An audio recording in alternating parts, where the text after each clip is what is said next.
Everyone, welcome to the academy banking and law. आप सभी viewer का बहुत बहुत स्वागत है। ये वीडियो है सरफेसी एक्ट 2002 का, जिसका क्लास 1 है। आज इसके इंट्रोडक्शन के बारे में बात करेंगे कि सरफेसी एक्ट को क्यों लाया गया था, क्या पर्पज़ था और क्यों मतलब हमारे इतने एक्ट होने के बावजूद, हमारे इतनी ट्रिब्यूनल होने के बावजूद भी सरफेसी एक्ट को लाया गया है। तो इसी के बारे में हम थोड़ा सा इंट्रोडक्शन वीडियो बात करेंगे। बाकी इसके कई पार्ट आपको मिलेंगे जिसमें आपको सरफेसी एक्ट समझने के लिए काफ़ी आपको हेल्प मिल जाएगी। ठीक है, तो चलिए वीडियो को शुरू करते हैं। लाइक से सब्सक्राइब लोग जरूर कर दीजिएगा। प्लीज़ अपना प्यार, अपना सपोर्ट ऐसे बनाए रखिए। बाकी अपने एग्ज़ाम की तैयारी करिए। बाकी अगर आपको कोई क्वेरी हो तो आप कमेंट में करके पूछ सकते हैं, कोई डाउट हो तो भी आप पूछ सकते हैं। तो वीडियो किस पार्ट में सरफेसी एक्ट का इंट्रोडक्शन देखेंगे और सरफेसी एक्ट के इंट्रोडक्शन में उससे पहले देखेंगे कि उससे पहले कौन से एक्ट रहे हैं, क्या रहा है बैंकों से पैसा रिकवरी करने का सिस्टम। उसके बाद हम इसको अगले पार्ट में इसके जो सेक्शन है, जिसको इम्पोर्टेंट सेक्शन है या क्या है सरफेसी, उसके बारे में आपको समझने को मिलेगा। यहाँ पे कुछ इन्फॉर्मेशन है आपके लिए। टेस्ट सीरीज जो है 25 नवंबर से शुरू हो रही है। ठीक है, इसका लिंक जो है आपको टेलीग्राम में दे दिया गया है, रजिस्ट्रेशन लिंक दे दिया गया है और पूरी डिटेल आपको बता दी गई है। उसका एक वीडियो भी मैंने बना दिया है। तो जिन लोगों को परचेज़ करना है वो प्लीज़ अपना रजिस्ट्रेशन कर लें और 25 को हो रहे एसटी में भाग ले लें। ठीक है, तो एक ये हो गया। दूसरी चीज़ है, टेलीग्राम का लिंक ज़रूर ज्वाइन करें। बाकी अपना प्यार ऐसे बनाए रखें। लाइक से सब्सक्राइब आप लोग कर दीजिएगा। टेस्ट सीरीज का लिंक इस वीडियो के डिस्क्रिप्शन बॉक्स में मिलेगा आपको, वहाँ से भी जाकर आप रजिस्ट्रेशन कर सकते हैं और 25 नवंबर को होने वाले इस मॉक टेस्ट में आप भी पार्टिसिपेट कर सकते हैं। ठीक है, तो चलिए वीडियो को शुरू करते हैं। चलिए अब समझते हैं कि सरफेसी को लाने की ज़रूरत क्या पड़ी है। जैसे कोई बैंक है, ठीक है, बी बैंक ने किसी को पैसे उधार दिए हैं। ठीक है, मान लीजिए ए पर्सन है, इसको पैसे उधार दिए हैं।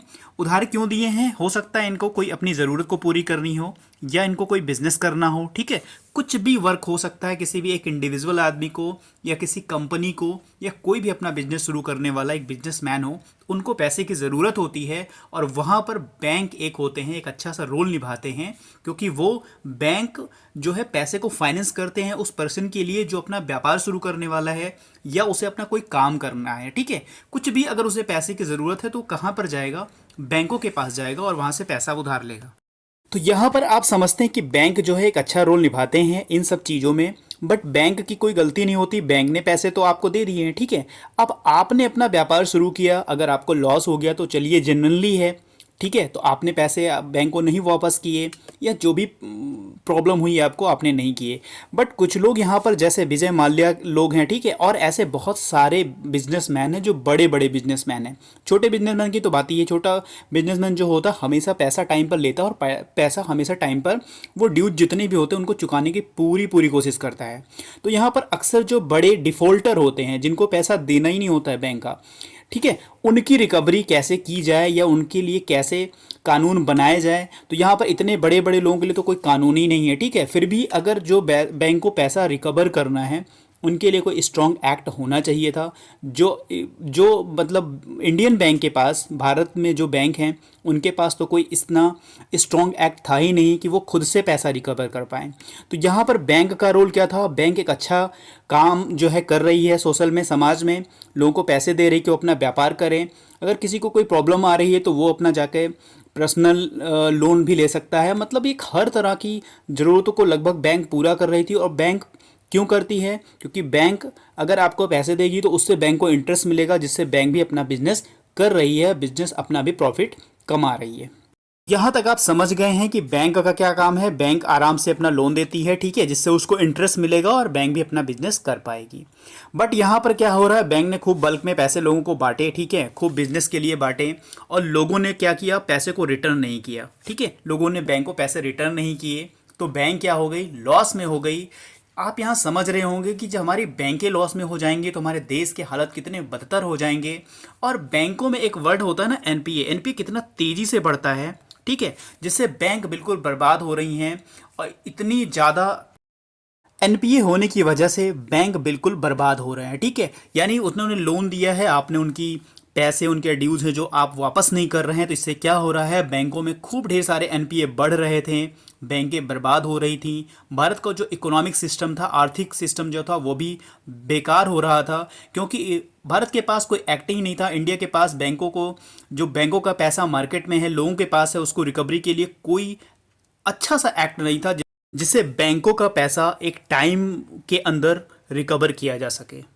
तो इतनी सारी प्रॉब्लम बैंकों के सामने और सेंट्रल गवर्नमेंट के सामने आ रही थी कि आखिर बैंकों का पैसा जो मार्केट में है, लोगों के पास है, जिनका जो है रिटर्न बैंक को नहीं मिल रहा है, जिनके ड्यूज बैंक को नहीं आ रहे हैं, तो क्या करना होगा? कुछ स्ट्रॉन्ग एक्ट लाना होगा जिससे बैंकों का पैसा रिकवर किया जा सके। ठीक है, इतनी पूरी मतलब एक हिस्ट्री थी लाने के लिए सरफेसी एक्ट को कि क्या किया जाए जिससे जो है बैंकों का पैसा एक टाइम लिमिट के अंदर, एक टाइम ड्यूरेशन के अंदर रिकवर किया जा सके। तो चलिए पहले देखते हैं कि पहले क्या सिस्टम था, रिकवरी का क्या प्रोसेस था हमारे भारत में बैंकों का जो पैसा लोगों के पास था उनको रिकवरी करने के लिए। तो अब हम चलेंगे सीधा 1985 में। ठीक है, तब से हम देखेंगे कि जो बैंकों ने पैसा लोगों को दे रखा है, किसी कंपनी को दे रखा है, तो वहाँ पर उनकी रिकवरी का क्या प्रोसेस था। तो आरडीबी एक्ट जब मैंने आपको इंट्रोडक्शन क्लास दिया था तो वहाँ मैंने बताया था कि जो हमारे यहाँ का सिस्टम था पैसा रिकवर करने के लिए, पहले सेशन कोर्ट, फिर डिस्ट्रिक्ट कोर्ट, फिर हाई कोर्ट, फिर सुप्रीम कोर्ट, ये पूरा प्रोसेस था। पैसा रिकवर करने का एक चेन बना हुआ था और जहाँ से पैसा बैंकों को रिकवर करने के लिए मतलब बिल्कुल ना के बराबर पैसा रिकवर कर पाते थे और काफ़ी प्रॉब्लम उनको फेस भी करनी पड़ती थी क्योंकि केस जो है हमारे सिविल कोर्ट में सालों नहीं दसों साल तक पड़े रहते थे। ठीक है, यहाँ पर एक एक्ट आप देख रहे हैं 1985 का है, सिका एक्ट है। तो यहाँ पर सिका एक्ट सेंट्रल गवर्नमेंट के द्वारा लाया गया था 1985 में। और सिका एक्ट का क्या काम था कि अगर किसी को आपने, किसी कंपनी को अगर आपने लोन दिया हुआ है, किसी कंपनी को आपने डेट दिया हुआ है, तो ये नहीं कि आपने डेट दिया है तो जब वो प्रॉफिट में हो, जब वो बिजनेस कर रही हो, तभी से अपना पैसा जो है रिकवरी करने के लिए या उससे पैसे के लिए मतलब कुछ भी आप उससे बात करो, कुछ भी करो, तो ऐसा नहीं था। सीका एक्ट क्या था? बिल्कुल जब कंपनी मर जाती थी, डेड हो जाती थी, जब कंपनी के पास कोई बिजनेस प्लान नहीं होता था, कोई बिजनेस रिवाइवल प्लान नहीं होता था, तब ये सिका एक्ट वर्क करना शुरू करता था उस मरी हुई कंपनी से पैसा निकालने के लिए। यानी आप कह सकते हो कि जिसके पास कोई पैसा ही नहीं है तो वहाँ से पैसा कैसे रिकवर आप कर पाओगे। तो सिका एक्ट से कंपनियों से पैसा रिकवर करना बहुत मुश्किल था क्योंकि जब कंपनी बिल्कुल डेड हो जाएगी, जिस उसके पास पैसे ही नहीं होंगे, तो इस एक्ट के थ्रू आप वहाँ क्या पाओगे? ठीक है, बहुत थोड़े बहुत पैसे पा सकते हो, तो जिससे बैंक का लॉस ही होना है। तो यहाँ पर सिका एक्ट बिल्कुल फ्लॉप था।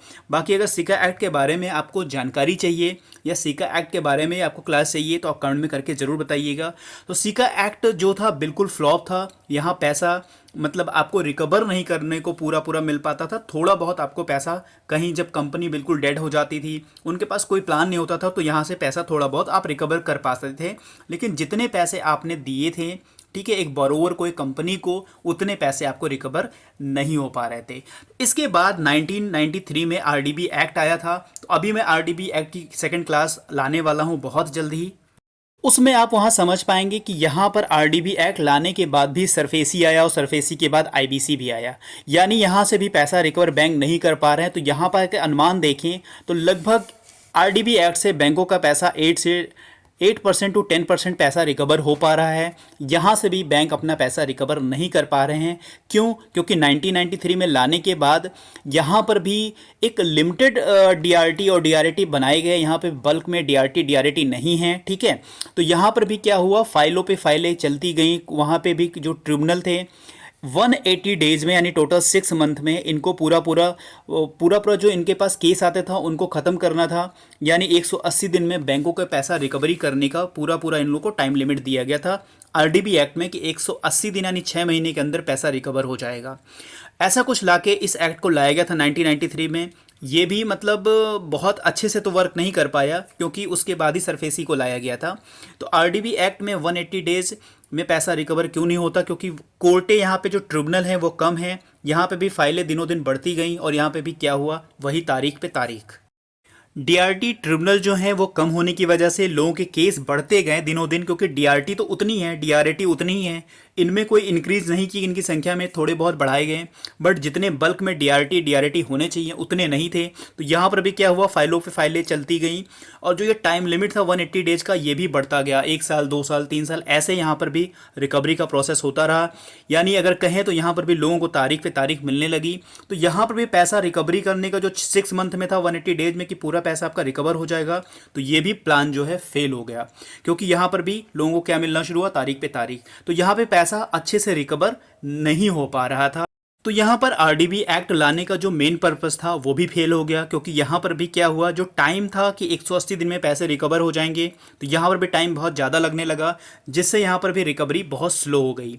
तो माननीय अरुण जेटली जी ने 2002 में सेंट्रल गवर्नमेंट के सामने सरफेसी एक्ट को रखा कि ये एक्ट आना चाहिए जो बैंकों को पावर देता है एक टाइम लिमिट में कि बैंकों का पैसा 60 दिन में रिकवर हो जाए। तो सरफेसी एक्ट किसकी देन है? माननीय अरुण जेटली जी की देन है। उन्हीं के द्वारा ये सरफेसी एक्ट को लाया गया था। काफ़ी अच्छी स्पीच उन्होंने दी थी। इनके स्पीच जो है आपको यूट्यूब पे मिल जाएंगे, तो आप वहाँ से देख सकते हैं।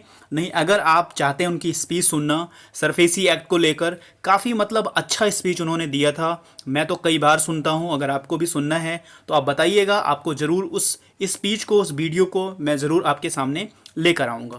तो यहाँ पर 2002 में सरफेसी एक्ट को इंट्रोड्यूस किया गया था।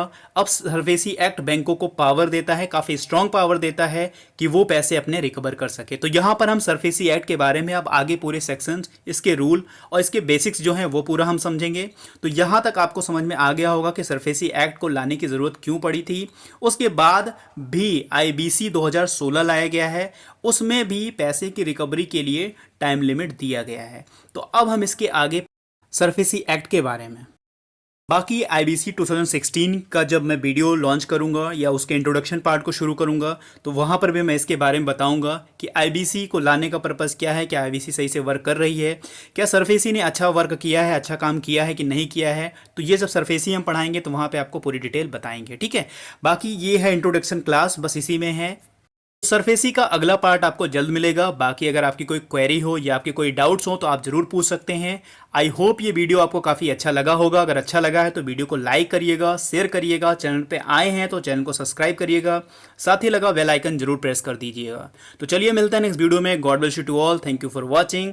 लाइक शेयर सब्सक्राइब जरूर करिएगा।